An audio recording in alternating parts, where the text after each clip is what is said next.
Good morning dear students, मैं सुरेंद्र कुमार मौर्य। और आप सबको पिछले वीडियो में मैंने सिंथेसिस का पहला पार्ट था सिंपल में पढ़ा चुका हूं। इसके बाद मैं कॉम्प्लेक्स शुरू किया था और कॉम्प्लेक्स में भी मैंने बताया था कि कॉम्प्लेक्स सेंटेंसेस बनाने के लिए 3 क्लॉजेस का यूज करना पड़ता है, नाउन क्लास, एडजेक्टिव क्लास और एडवर्ब क्लास।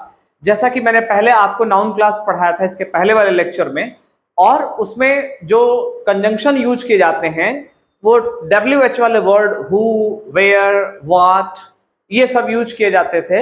लेकिन वो नाउन क्लास जो है वो किसी भी सेंटेंस में जो है वो नाउन के रूप में कार्य करता है, इसलिए नाउन क्लास था। अब मैं आपको बताऊंगा दूसरी क्लॉज एडजेक्टिव क्लास का यूज करके, फिर तीसरा एडवर्ब क्लास का यूज करके। तो इस तरह से जो कॉम्प्लेक्स सेंटेंसेस होते हैं, कॉम्प्लेक्स सेंटेंसेस 3 क्लॉज से मिलकर बनती है। 3 पार्ट में डिवाइडेड है, वो 3 तरह के होते हैं। एक नाउन क्लास का यूज करके हम बनाते हैं कॉम्प्लेक्स, दूसरा एडजेक्टिव क्लास का यूज करके, और तीसरा एडवर्ब क्लास का यूज करके हम कॉम्प्लेक्स सेंटेंस बनाते हैं। तो यहां पर मैं आज आपको बताने जा रहा हूं रूल नंबर 2।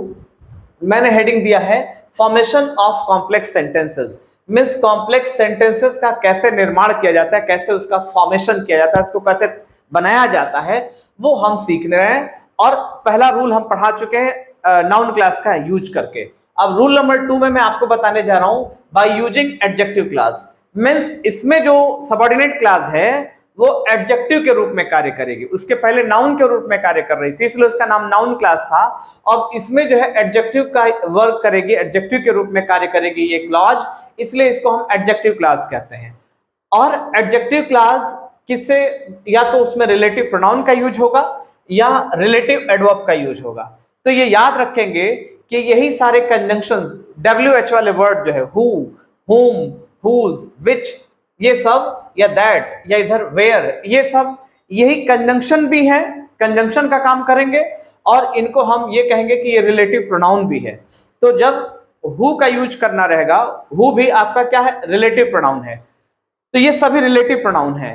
अब जब हु तभी यूज करिएगा जब उसके पहले कोई मैन या वुमेन, मीन्स किसी लिविंग का जिक्र होगा, किसी लिविंग बीइंग का, तभी आपको हु लगाना है।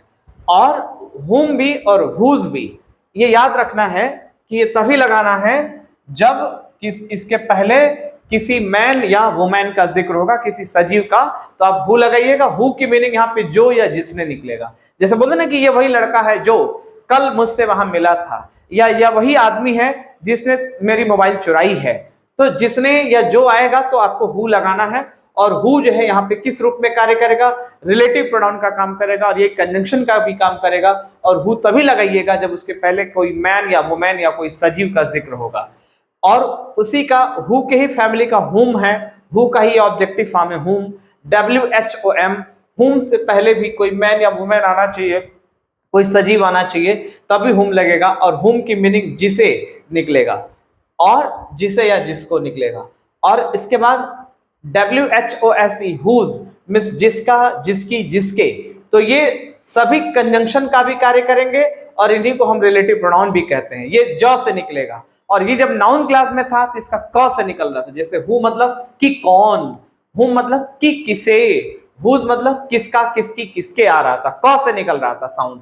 और यहाँ पे अब ज से निकलेगा, तो समझिएगा कि यही आपका एडजेक्टिव क्लास बन रहा है। मींस ये एडजेक्टिव क्लास का यूज हो रहा है इसमें, और इसमें ज से निकलेगा साउंड ये सभी की। अब अगर कोई नॉन लिविंग थिंग है, कोई निर्जीव वस्तु का जिक्र है, तो उसके लिए आप रिलेटिव प्रोनाउन विच का यूज करेंगे। इसकी भी मीनिंग जो या जिससे निकलेगी। जैसे आपने कहा कि यह वही मोबाइल है जिसे मैं ऑनलाइन खरीदा था, या यह वही कैमरा है, या यह वही बुक है जो कल खो गई थी, या जो कल नहीं मिल रही थी। और दैट भी रिलेटिव प्रोनाउन है, दैट भी। और दैट तब यूज करना है जब उसके पहले कोई लिविंग भी आ सकता है या नॉन लिविंग भी आ सकता है, दोनों के लिए हम दैट का यूज कर सकते हैं। दैट की मीनिंग जो या जिसे। और अब याद रखना है, अब मैं आपको बता रहा हूं कि ये तो रहा रिलेटिव प्रोनाउन। अब मैं इसमें रिलेटिव एडवर्ब का भी यूज हो सकता है कॉम्प्लेक्स बनाने के लिए। तो रिलेटिव एडवर्ब में वेयर आता है, व्हेन आता है, व्हाई आता है, और हाउ आता है। तो वेयर तभी यूज करना है जब उसके पहले कोई प्लेस, कोई जगह दिया रहेगा, तो आप वेयर यूज करिएगा। उसकी मीनिंग यहाँ पे जहां निकलेगी। जैसा आपने कहा कि ये वही इंस्टीट्यूट है, यह वही कोचिंग है जहां मैं इंटरमीडिएट में पढ़ाई करता था। फिर व्हेन की मीनिंग जब निकलेगी, लेकिन व्हेन तभी लगाइएगा, ये रिलेटिव एडवर्ब का काम करेगा जब उसके पहले टाइम दिया रहेगा। जैसे आपने कहा कि ये वही समय है जब मैं ऑफिस के लिए निकलता हूं, आपने कहा this is the time when I leave for office. जैसे प्लेस के लिए आपने कहा कि this is the place, this is the coaching, this is the school where I used to study, जहां मैं पढ़ाई किया करता था। और अगर रीजन दिया रहेगा, कारण दिया रहेगा किसी चीज का, तो वाई लगाइएगा वहां पे। ये कंजंक्शन का भी काम करेगा, ये रिलेटिव एडवर्ब भी कहलाएगा। जैसे आपने कहा कि ये वही रीजन है, यही कारण है, यही वजह है कि मैं तुमसे बात नहीं करना चाहता हूं, तो आपने कहा this is the reason why I don't want to talk to you. तो यहाँ पे वाई कंजंक्शन का काम करेगा। और जब किसी चीज का वे या मैनर दिया रहेगा, ढंग या तरीका, तो वहां पे आप रिलेटिव एडवर्ब के रूप में हाउ का यूज करेंगे। हाउ वहां पे कंजंक्शन का काम करेगा। जैसे आपने कहा कि ये वही ढंग है, ये वही तरीका है जिस तरह से मैंने इस प्रश्न को हल किया है, तो this is the way how I have solve this question. तो इस तरह से ये अभी मैंने आपको बताया कि इसमें आपको रिलेटिव प्रोनाउन और रिलेटिव एडवर्ब का यूज करना है, और इसमें क्या लगेंगे उसको भी मैंने लिख दिया। जितने WHL वर्ड हैं वो सब लगेंगे इसमें, हु, हुम और हुज और ये सब, वेयर, व्हेन, व्हाई और हाउ। आइए अब इसको हम सेंटेंस के रूप में एग्जांपल्स देखते हैं कि कैसे हाउ टू यूज देम, इनको कैसे यूज करना है कॉम्प्लेक्स सेंटेंस बनाने के लिए। तो let's see some examples. I saw a man, full stop. The man was sitting under the tree. Under the tree. तो अब यहां पर दो सेंटेंस है, कह रहा कि मैंने एक आदमी को देखा, और वो आदमी जो है सिटिंग मींस बैठा था, अंडर द ट्री, पेड़ के नीचे वो आदमी बैठा था। तो अब आप जब इसको कॉम्प्लेक्स में बनाएंगे तो पहले सेंटेंस में किसका जिक्र हुआ है? मैन का जिक्र हुआ है। तो आप लिखेंगे आई सा अ मैन, आई सा अ मैन। अब देखेंगे यहां पर मैन क्या है? सजीव है, लिविंग है, इसलिए इसका रिलेटिव प्रोनाउन ये जो द मैन है इसको हटा करके और इसकी जगह आप क्या लगाएंगे? हु। और हु की मीनिंग यहाँ पे क्या निकलेगी? जो। और हु कब लगा है? जब उसके पहले कोई मैन या वुमैन, कोई सजीव का जिक्र हुआ। तो यहाँ पे यही आपका क्या है? कंजंक्शन भी है और यही आपका रिलेटिव प्रोनाउन भी है। इसको आप क्या कहेंगे? Relative pronoun. याद रखना है ये रिलेटिव प्रोनाउन है। और यही यहां से जो क्लॉज बनेगी, पूरी क्लॉज जो है इसी को एडजेक्टिव क्लॉज बोलेंगे। तो who was sitting under a tree या अंडर द ट्री मीन्स इसका अर्थ क्या निकला? मैंने एक आदमी को देखा जो पेड़ के नीचे बैठा हुआ था। तो ये पूरा यहां से लेके यहां तक ये हु जो है आपका क्या है? रिलेटिव प्रोनाउन है, और ये कंजंक्शन का भी काम कर रहा है। तो यहां से पूरा, और इसको इस कंजंक्शन को सबऑर्डिनेटिंग कंजंक्शन कहते हैं। जिन कंजंक्शन से कॉम्प्लेक्स सेंटेंसेस बनते हैं वो सभी सबऑर्डिनेटिंग कंजंक्शन कहलाते हैं। और सबऑर्डिनेटिंग कंजंक्शन से क्लॉज जो बनेगी, ये पूरी क्लॉज है, क्लॉज का मतलब उपवाक्य। तो ये पूरी जो क्लॉज है इसको हम एडजेक्टिव क्लॉज बोलेंगे। इसको हम एडजेक्टिव क्लॉज क्यों बोल रहे हैं? क्योंकि एडजेक्टिव क्लॉज जो है प्रिंसिपल क्लॉज में, और इधर वाली जो क्लॉज है इसको प्रिंसिपल क्लॉज कहते हैं या मेन क्लॉज कहते हैं। तो याद रखना है कि जब भी हम कॉम्प्लेक्स सेंटेंसेस बनाएंगे तो कॉम्प्लेक्स सेंटेंसेस में एक प्रिंसिपल क्लॉज होगा और एक कौन सी? एक एडजेक्टिव क्लॉज बनेगी, सबऑर्डिनेट क्लॉज होगी। और सबऑर्डिनेट क्लॉज तीन भागों में डिवाइडेड है, नाउन क्लॉज, एडजेक्टिव क्लॉज और एडवर्ब क्लॉज। तो ये जो क्लॉज बन रही है, ये जो उपवाक्य बन रहा है, इसको एडजेक्टिव क्लॉज बोलते हैं। और इसका नाम एडजेक्टिव क्लॉज क्यों पड़ा है? क्योंकि ये पूरी जो क्लॉज है, ये पूरा जो उपवाक्य है, पहले सेंटेंस में आए हुए किसी नाउन या प्रोनाउन के बारे में बात कर रहा है, ये बता रहा है। तो ये who was sitting under the tree, जो पेड़ के नीचे बैठा था, तो कौन बैठा था? वो आदमी।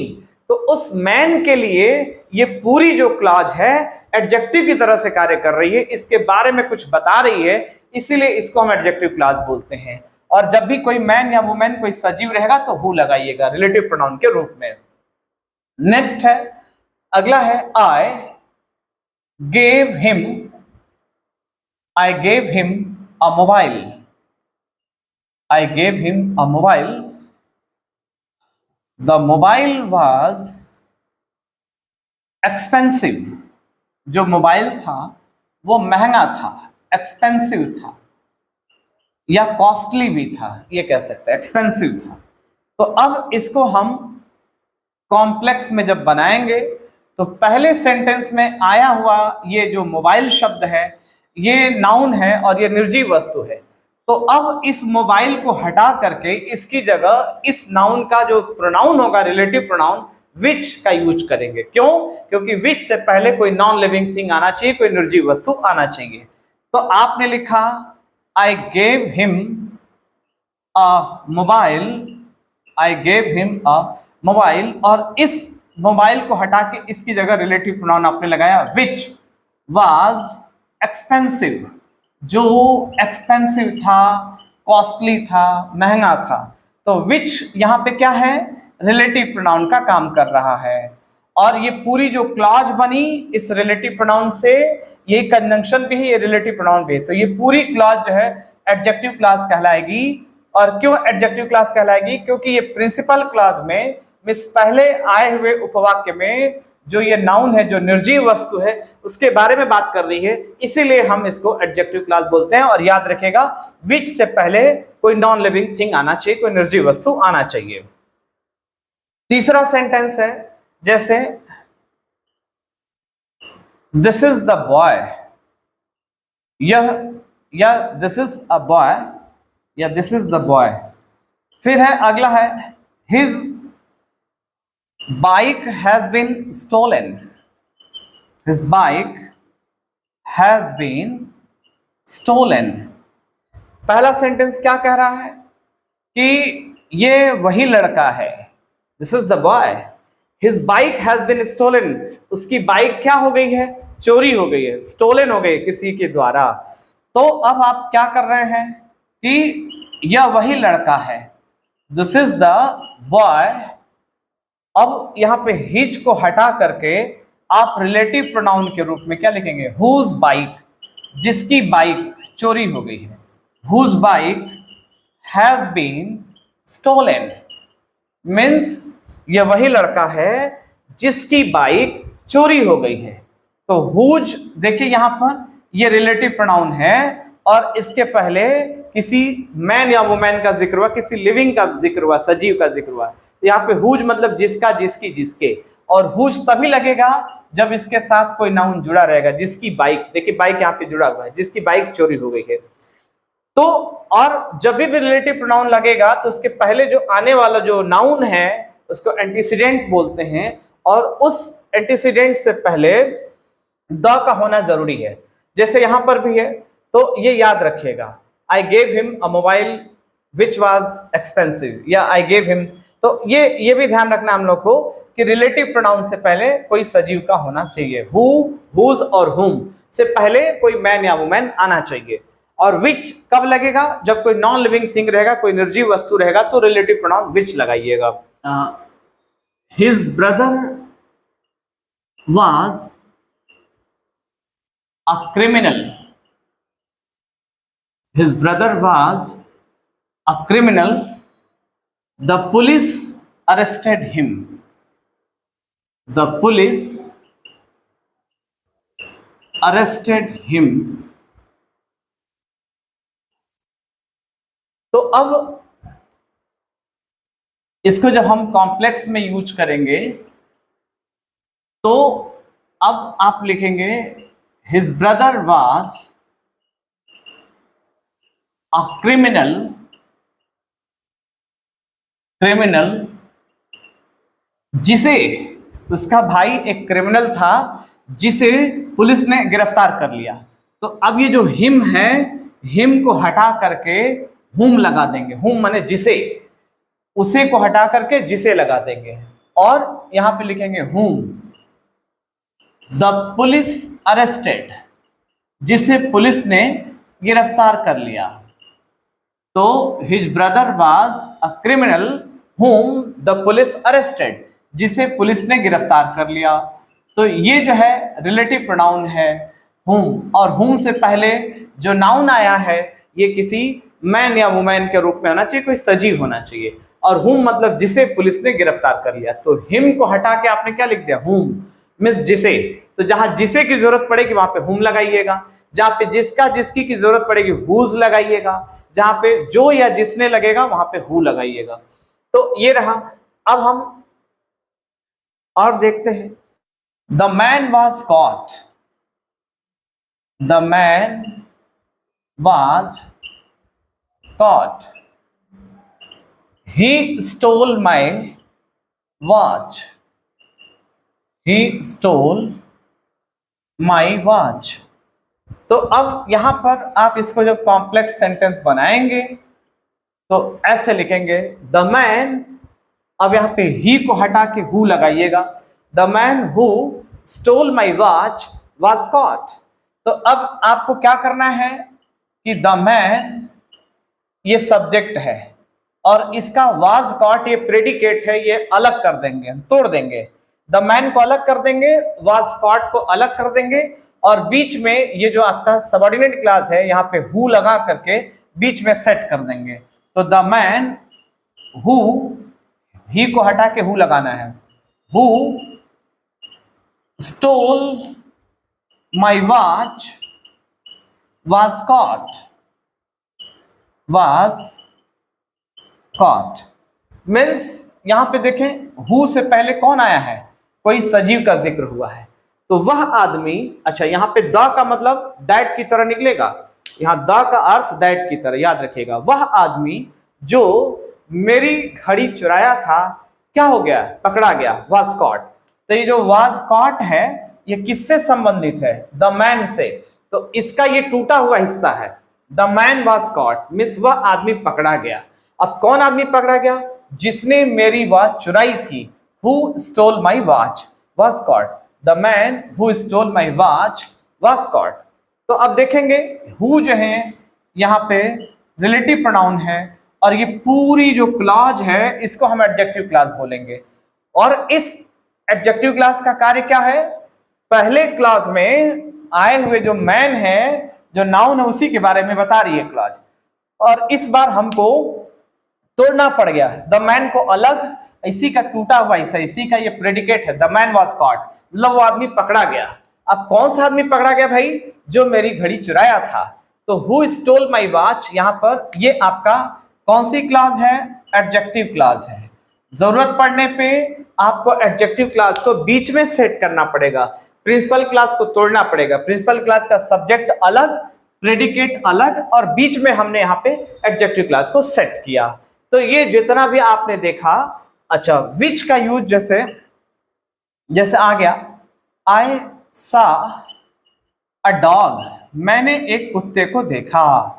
फिर है द डॉग वाज, कुत्ता जो है सड़क पे पड़ा हुआ था, the dog was laying dead on the road, laying dead means मरा पड़ा था, laying dead on the road, मरा हुआ पड़ा था रोड पर।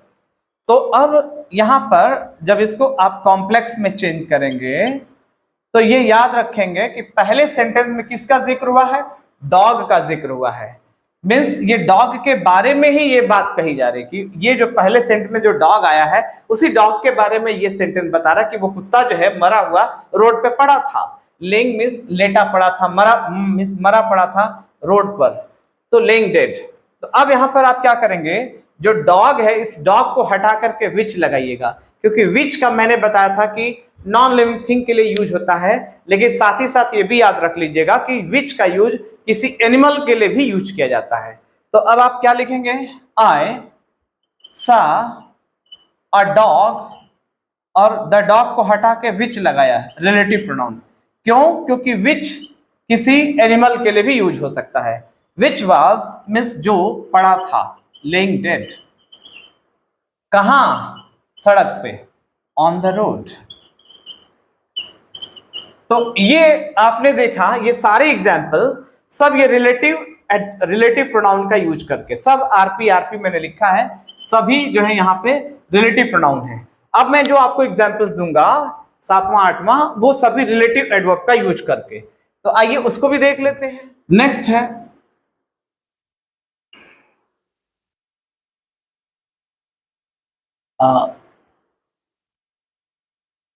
This is the place, this is the place I was born here,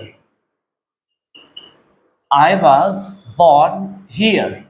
sentence कह रहा है कि ये वही जगह है जहां मिस मैं यहां पैदा हुआ था। तो यहां पर जगह की बात हो रही है, प्लेस की बात हो रही है। तो दिस इज द प्लेस। अब जब प्लेस आ गया तो आपको यहां पे वेयर का यूज करना है। वेयर मीन्स जहां, और ये क्या है, रिलेटिव एडवर्ब है। इसको रिलेटिव प्रोनाउन नहीं कहेंगे, रिलेटिव एडवर्ब कहेंगे। Where I was born. और जब आपने वेयर लगा दिया तो हियर नहीं लगाना है, हियर हट जाएगा। क्यों? क्योंकि वेयर प्लेस के लिए आता है, और वेयर से पहले देख रहे हैं जगह आया है, स्थान आया है, प्लेस आया है। हिंदी क्या निकलेगी? यह वही जगह है जहां मैं पैदा हुआ था। This is the place where I was born. तो वेयर की मीनिंग जहां, और ये रिलेटिव एडवर्ब है। और ये रिलेटिव एडवर्ब जो है, ये पूरा, ये रिलेटिव एडवर्ब से लेके ये पूरी जो क्लॉज है, इसको हम बोलेंगे एडजेक्टिव क्लॉज। लेकिन यहाँ पे रिलेटिव प्रोनाउन का यूज ना करके रिलेटिव एडवर्ब का यूज हुआ है। याद रखिएगा, वेयर से पहले कोई प्लेस आना चाहिए, और यहाँ पे जहां निकलेगा। नेक्स्ट है, अगला है आई know the time, I know the time, मुझे वो टाइम मालूम है। He will return from office, he will return from his office. तो यहां पर कहना यह है कि मैं उस टाइम को जानता हूं जब वो ऑफिस से लौटेगा। तो इसको जब हम कॉम्प्लेक्स में लेंगे, तो जब टाइम की बात हो रही तो व्हेन लगाना है। तो आप लिखेंगे आई नो द टाइम, मुझे वो टाइम मालूम है जब, व्हेन, व्हेन मीन्स जब, और व्हेन जब तभी लगेगा जब उसके पहले कोई टाइम दिया रहेगा। तो when he will return from his office, return from his office. तो ये हो गया। नवा एग्जाम्पल जैसे अभी आ गया, he was weeping, he was weeping for some reason, वह किसी कारण से रो रहा था। फिर I don't know the reason, मुझे वो कारण मालूम नहीं है। I don't know the reason, मुझे कारण मालूम नहीं है। अब इसको हम कॉम्प्लेक्स में जब लेंगे तो लिखेंगे ही वॉज वीपिंग, या पहले इसको आगे ले आएंगे I don't know the reason, क्योंकि रीजन के बाद वाई आना चाहिए। मुझे वो कारण मालूम नहीं है, तो लिखेंगे I don't know the reason, मुझे वो कारण मालूम नहीं है कि वह क्यों रो रहा था, उसके रोने का कारण मुझे मालूम नहीं है। तो जब रीजन आया है तो उसके देखिए वाई जब लग रहा है तो उसके पहले रीजन आया है, कारण आया है। Why he was weeping, why he was weeping. तो ये है आपका I don't know the reason why he was weeping, मुझे वो कारण मालूम नहीं है कि वो क्यों रो रहा था। और ये लास्ट एग्जाम्पल है 10वां। प्लेस के लिए मैंने वेयर बताया, टाइम के लिए मैंने व्हेन बताया, रीजन के लिए वाई बताया, और जब किसी काम को करने का तरीका मैनर या वे दिया रहेगा तो हाउ लगाना है। 10वां एग्जाम्पल जैसे आया, he has solved, he has solved this question, उसने इस प्रश्न को हल कर लिया है। This question, I know the way, I know the way means way मतलब तरीका या ढंग, मीन्स उसने इस प्रश्न को हल कर लिया है मुझे वो तरीका मालूम है। आई know the way, way means तरीका, ढंग। तो अब इसके जब हम कॉम्प्लेक्स में लेंगे, तो जब हम किसी तरीके की बात कर रहे हैं, ढंग की बात कर रहे हैं, तो हाउ लगाना है। तो आई नो द वे, मुझे वो तरीका मालूम है, मुझे वो ढंग मालूम है कि जैसे या कैसे उसने इस प्रश्न को हल किया है। How he has solve this question. तो यहां पर आप देख रहे हैं कि हाउ क्यों लगा है, क्योंकि उसके पहले वे दिया है, वे मतलब तरीका या ढंग, तो हाउ लगाना है। और हाउ यहाँ पे क्या है, रिलेटिव एडवर्ब का कार्य कर रहा है, और ये कंजंक्शन भी, यही सारे कंजंक्शन भी है, और ये रिलेटिव एडवर्ब का काम कर रहा है। और इधर की जो क्लॉज बन रही है, इसको एडजेक्टिव क्लॉज में रखा जाता है। तो इस तरह से डियर स्टूडेंट्स याद रखिएगा कि हाउ से पहले वे और रीजन से पहले वाई, मीन्स रीजन जब दिया रहेगा तो वाई लगाना है। तो ये मैंने आपको एडजेक्टिव क्लास का यूज बताया, इसमें सारे कंजंक्शंस वही यूज हो रहे थे जो नाउन क्लास में यूज हो रहे थे। अब इसके बाद में अगले लेक्चर में मैं आपको एडवर्ब क्लास का यूज करके बताऊंगा कि how to form complex sentences, कैसे कॉम्प्लेक्स सेंटेंसेस बनते हैं एडवर्ब क्लास का यूज करके। आज के लिए इतना ही, that's all today, and see you again in next lecture. Thanks for watching this video, and a lot of my good wishes are always with you. Stay healthy, stay safe, and keep smiling. Thanks.